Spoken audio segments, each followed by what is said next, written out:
Samuel Reed had been riding since sunrise, and the dust from the long trail still clung to his boots and coat. His horse moved at a slow, steady pace as he entered the small Arizona town. It was the kind of town where the streets were unpaved. The buildings were simple wood structures, and everyone knew everyone else. Samuel was only passing through, planning to buy supplies and rest before continuing his journey to his ranch farther north. He expected nothing unusual, just another quiet, sleepy stop along the way. But as he reached the center of town, he noticed an unusual crowd. Dozens of people were gathered near a wooden platform in front of the general store.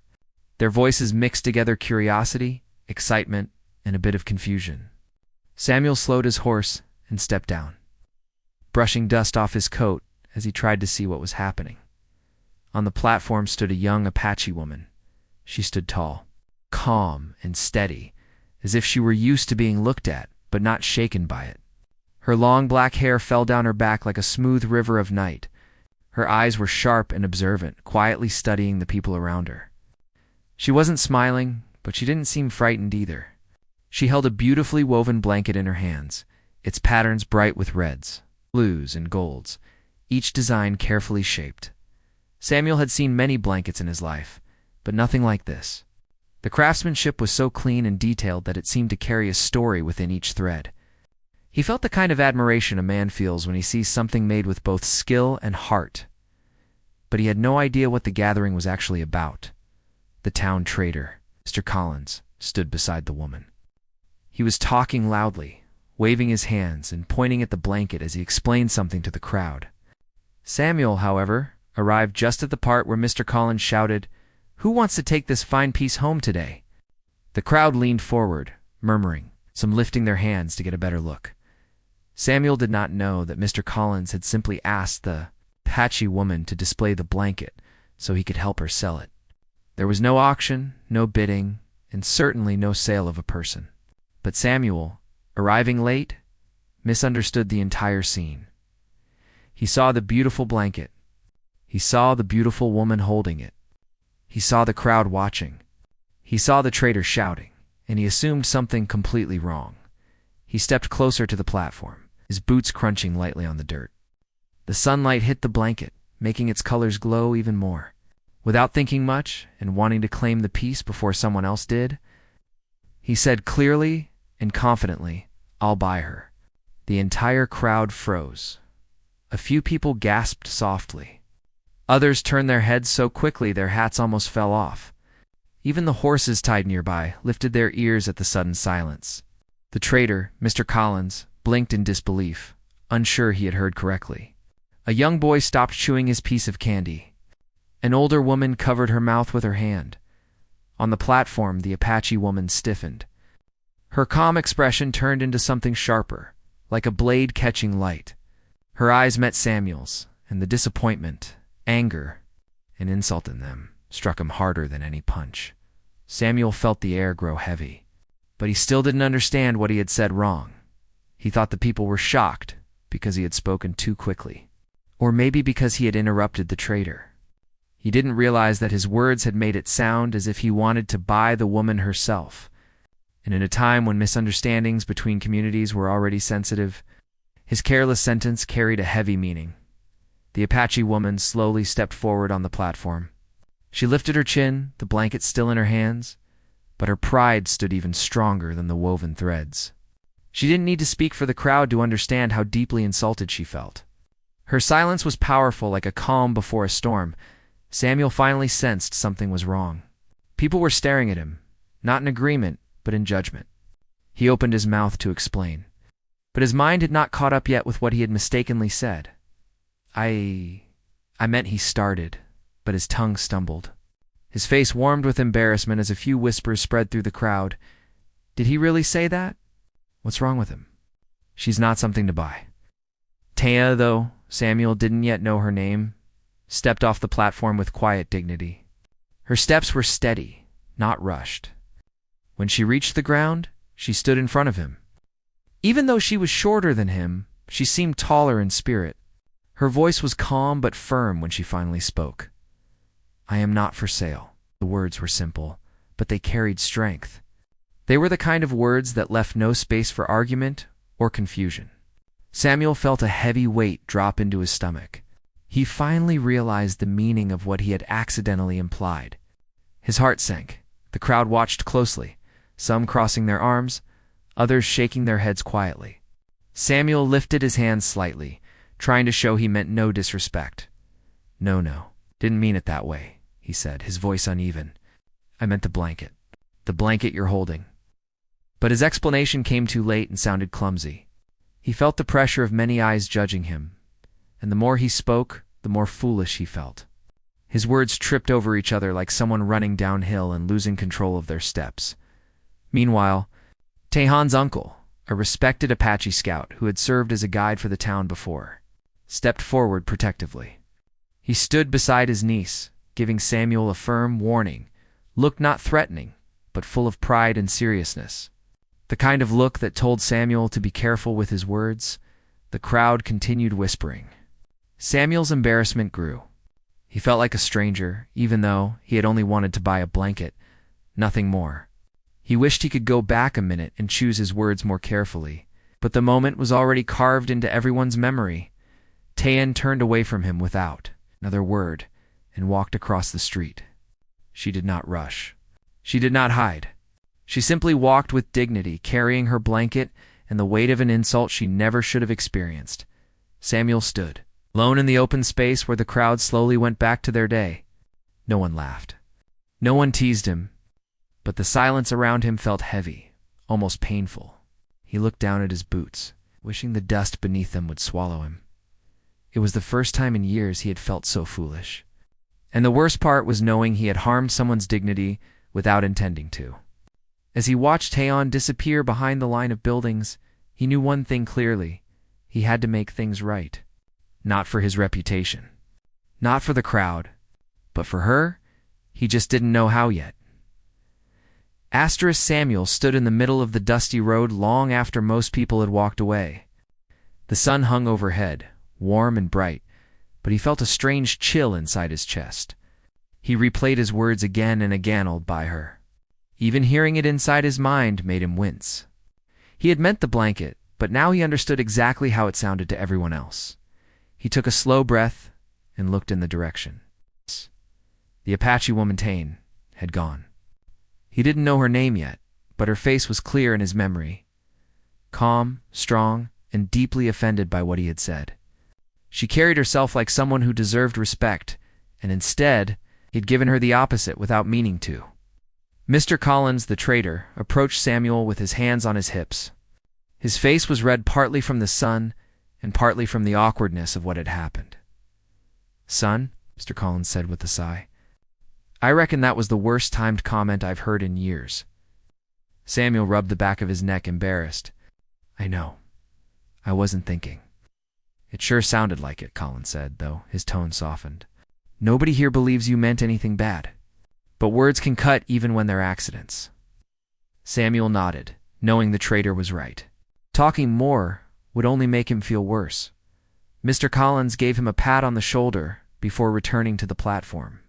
But the crowd's energy had changed. What had been a lively gathering was now quiet and uneasy.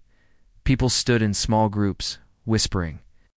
Some threw quick glances at Samuel, not angry, but disturbed. A few even looked disappointed. Samuel wasn't used to that kind of attention.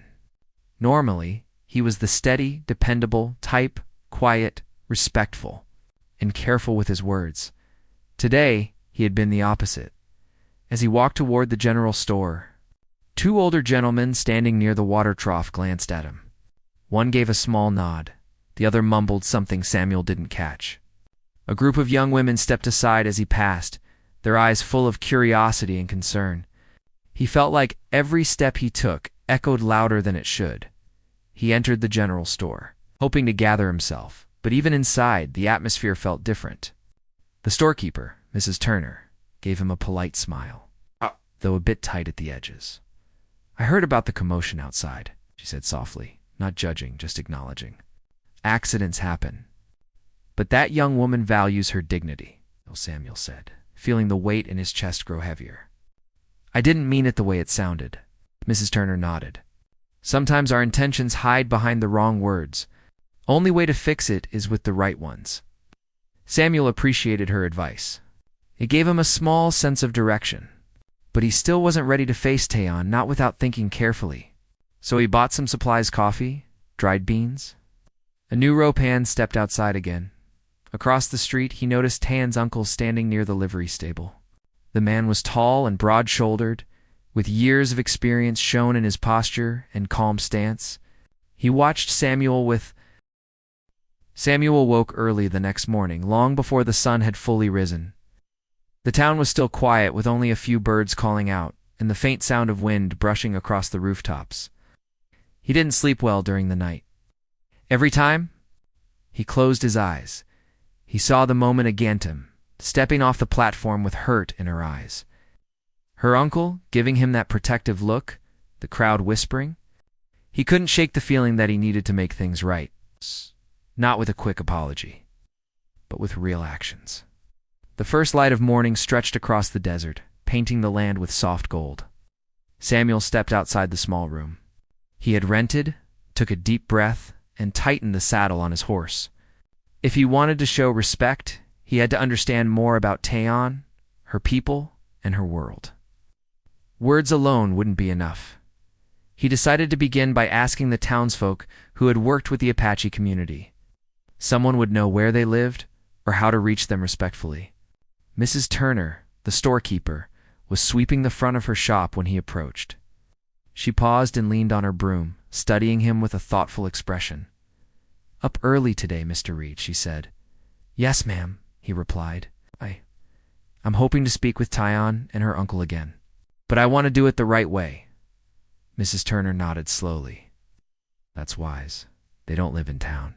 Their settlement is a few miles east, near the river. But you shouldn't just ride in uninvited. It's better to go with someone who knows them." Samuel appreciated her guidance. "Do you know who could take me?" She thought for a moment. "There's a man named Jonah, a ranch hand, who works with both the town and their settlement when help is needed. He respects them, and they respect him. He could guide you." Jonah wasn't hard to find. He was a tall, calm man who always seemed to be carrying a small piece of rope. He twisted absent-mindedly while he talked. When Samuel approached him, Jonah lifted one eyebrow but didn't seem surprised. "You're the one from yesterday," Jonah said. "Yes," Samuel admitted, "and I'd like to set things right." Jonah studied Samuel for a long moment, then nodded. "Good. The first step is understanding. I'll take you to their settlement. But I won't speak for you. You'll do your own explaining." "I wouldn't want it any other way," Samuel said. They rode together across the open land. It wasn't a long ride, but it gave Samuel time to appreciate the vastness of the desert, the soft sand, the tall grasses that moved like waves, and the bright sky stretching endlessly above. The land felt peaceful, steady and strong, much like Taeon herself. As they neared the river, Samuel saw the settlement from a distance.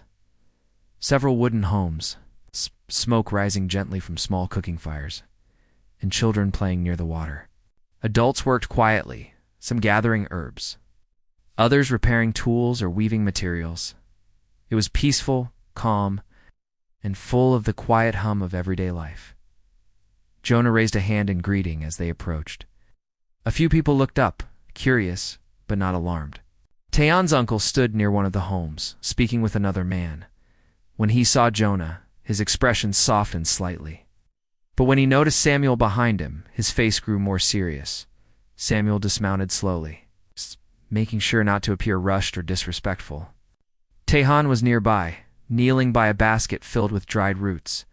She looked up when she heard the horses. Her eyes met Samuel's for a brief moment. She didn't turn away. She didn't look angry. But she didn't smile either. Samuel took that as a sign that she was willing to listen. Jonah spoke first, explaining why Samuel had come. Taeon's uncle gave a thoughtful nod, then stepped aside so Samuel could approach. The morning breeze carried the scent of sage and river water, filling the air with a gentle freshness. Samuel's voice was steady but sincere. "I came here because I want to understand. Yesterday what I said, I know it caused harm. And I don't want to be someone who hurts others, even by accident." Taeon stood up slowly, brushing dust off her hands.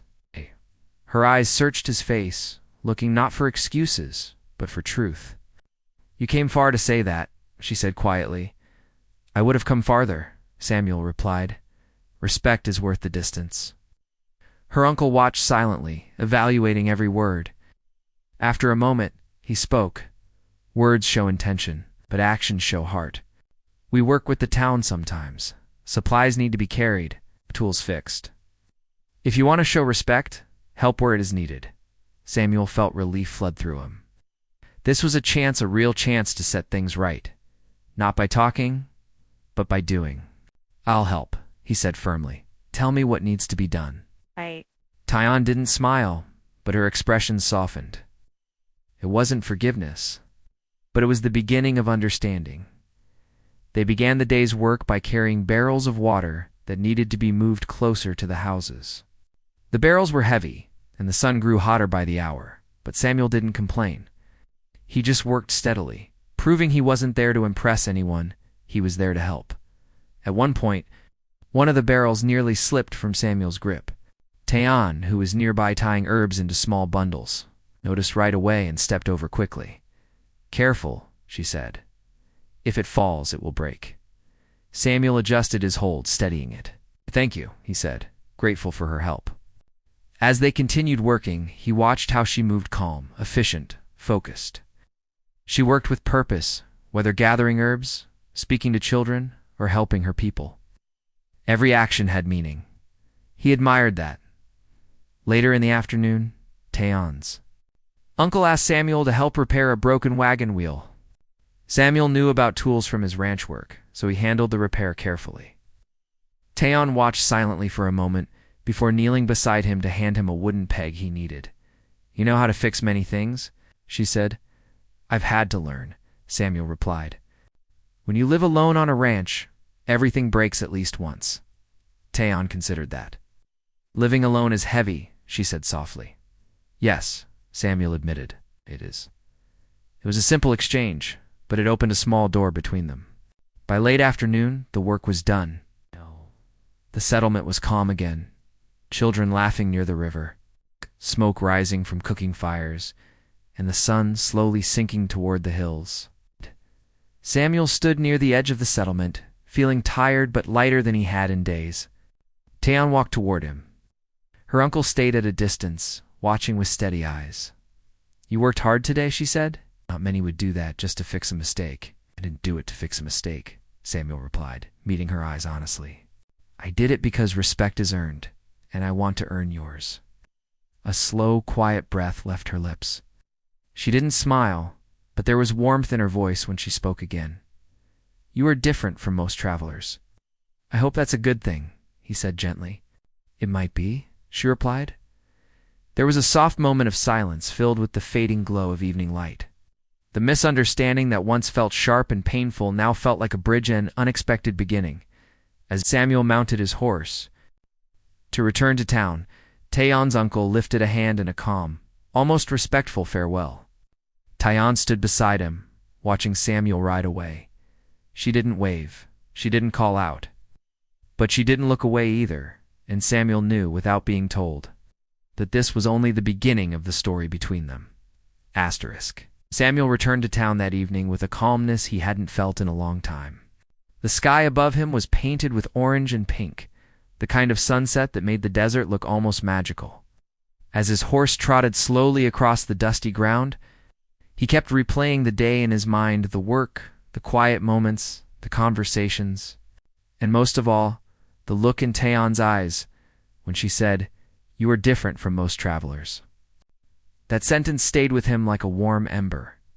He slept better that night, not because he was free of worry, but because he finally felt like he was walking toward something instead of running from a mistake. The next morning, he woke with a clear purpose. He didn't want the connection with Taeyeon to fade. He didn't want the day before to be the end of his effort. Respect wasn't built in a single day, and he knew that. If anything, yesterday was only the foundation. The real work had just begun. Before the sun was fully up, he rode out again, toward the settlement. He didn't know if it was too early or if they would welcome another visit. But he trusted his instinct. Consistency mattered. When he arrived, the settlement was already awake. The smell of morning fires drifted through the air, and the soft voices of women preparing food mixed with the laughter of children. Birds sang near the river, hopping between branches as if greeting the new day. Tayan was kneeling near a group of children, teaching them how to weave small strands of grass into simple patterns. Her movements were patient, gentle. The children listened with wide eyes, trying to copy her hands. She looked up when she heard Samuel's horse. Her eyes didn't show surprise, this time only acknowledgement. "You came again," she said, as he dismounted. "Yes," Samuel replied simply, "if nobody minds." Her uncle approached then, stepping out from behind a small cooking shelter. He looked at Samuel silently for a long second, then gave a single slow nod. It wasn't warm, but it wasn't cold either. It was permission. "You may help," the uncle said. Samuel smiled politely. "Tell me what you need done."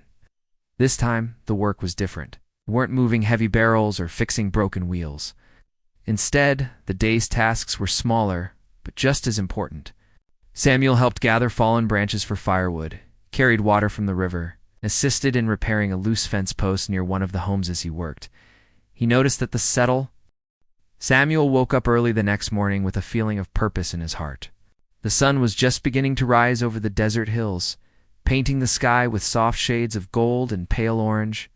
The night storm had passed, leaving behind a cool freshness in the air that was rare for the dry land. Samuel stood outside the small shelter where he, Tayan, and her uncle had taken refuge. He watched the soft light fall on the ground and felt that this day was important. It was the day he wanted to make things completely right. The misunderstanding that had happened in town still bothered him, even though Tayan had already forgiven him. He wanted to clear everything publicly so that no one would carry the wrong idea about her or her people. Tayan stepped outside a moment later, carrying the blanket she had carefully folded after drying it near the fire. Her hair moved gently with the morning breeze, and she looked peaceful but thoughtful. Samuel gave her a warm smile, and she returned it softly. Her uncle joined them soon after, checking his horse and making sure the supplies they carried were secure. They planned to travel together back to the small town where everything had started. Samuel wanted everyone there to understand the truth, and Tayan's uncle agreed that clearing the air would be a good step for future peace between the settlers and the Apache community. They began the journey back, riding their horses slowly across the open land. The earth was firm from the rain, and the air smelled fresh and clean. As they rode, Tayan spoke about how important it was for her people to feel respected. She said that misunderstandings like the one in town could create distances between communities, even when no one meant any harm. Samuel listened with full attention, taking her words seriously. He realized more than ever how important it was to choose words carefully, especially in a place where cultures live side by side. He told her again that he had never intended to say something disrespectful, and she nodded with understanding. Her calm expression reassured him that she truly believed his intentions were good. The ride back took several hours. When the town finally appeared in the distance, Samuel felt a mix of nervousness and courage. This town had been the place of his embarrassment, the moment he wished he could erase. But now, coming back with Tayan and her uncle, felt like he was finally fixing something that had weighed on him. People in the town were already moving about, opening their shops, feeding their horses, and sweeping dust off their porches. When they saw Samuel riding in with Tayan and her uncle, many paused their tasks and watched with curiosity. Samuel took a deep breath and guided his horse toward the general store.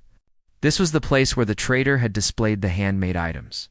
This was also where the townspeople had gathered around the platform, witnessing the awkward moment that had caused so much confusion. Tayan walked beside him as they approached the platform again. He felt grateful that she was open-hearted enough to come with him. Her uncle stood nearby as a quiet support, his presence giving strength to the moment. The trader recognized them immediately and walked forward. He greeted Tayan and her uncle politely, and then looked at Samuel with a small smile, as if expecting something interesting to happen. Samuel stepped onto the wooden platform, the same place where he had spoken the words that had echoed so wrongly. He cleared his throat, and a few townspeople gathered around. Curious to see what was going on, Samuel began to speak with a calm and sincere voice.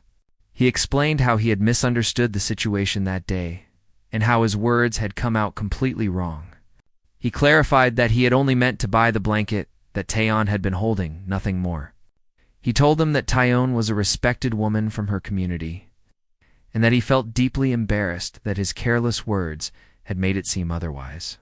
The people around listened quietly, some nodding as they remembered the confusion from that day, to make the moment even clearer. Samuel turned to the trader and asked to buy the blanket, this time with the entire town watching. The trader picked up the blanket, still bright with the patterns Taeyeon had woven into it. Samuel paid for it respectfully and held it. For a moment before turning to Taeyeon, everyone watched closely as he placed the blanket gently into her hands. "This belongs with the person who created it," he said softly. "I only purchased it to show the truth. It was always yours." Taeyeon looked at him with surprise at first, but then a warm smile spread across her face. She accepted the blanket with both hands, understanding the meaning behind the gesture. Her uncle gave a small nod of approval. The townspeople whispered among themselves, but now with smiles instead of confusion.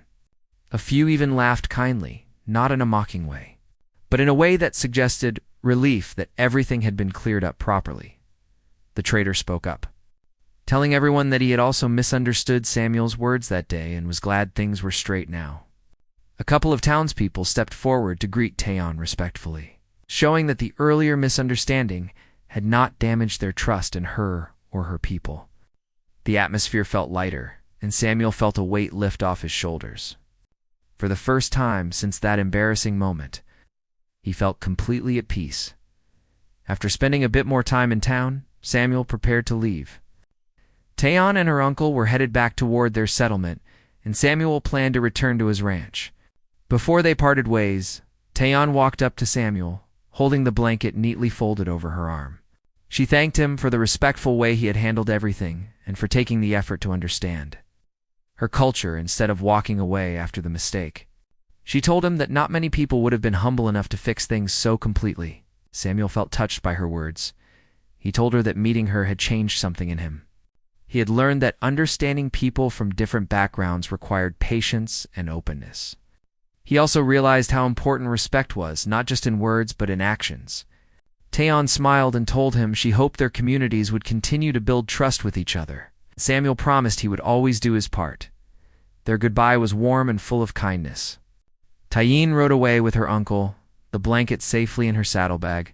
Samuel watched them until they were small shapes in the distance, feeling a mix of sadness and gratitude. Their paths were different, but the memory of their time together felt meaningful. He mounted his horse and began the ride back to his ranch, the desert stretching peacefully around him as he traveled. The wind moved gently across the land, and Samuel felt lighter than he had in a long time. The journey with Taeyeon had reminded him that good people could come into someone's life unexpectedly and leave lasting lessons. He knew he might not meet her again soon, but he also knew he would never forget the strength, grace, and wisdom she had shown him. That moment on the platform, once a source of shame, had now become the beginning of a quiet friendship and a deeper understanding of the world. By the time Samuel reached his ranch, the sun was beginning to set, filling the sky with warm colors. He paused for a long moment before entering his home, watching the horizon and thinking of everything that had happened. Life had a way of teaching lessons in surprising ways, and he felt grateful for the chance to grow. With a peaceful heart, he stepped inside, ready for whatever the next chapter of his life would bring.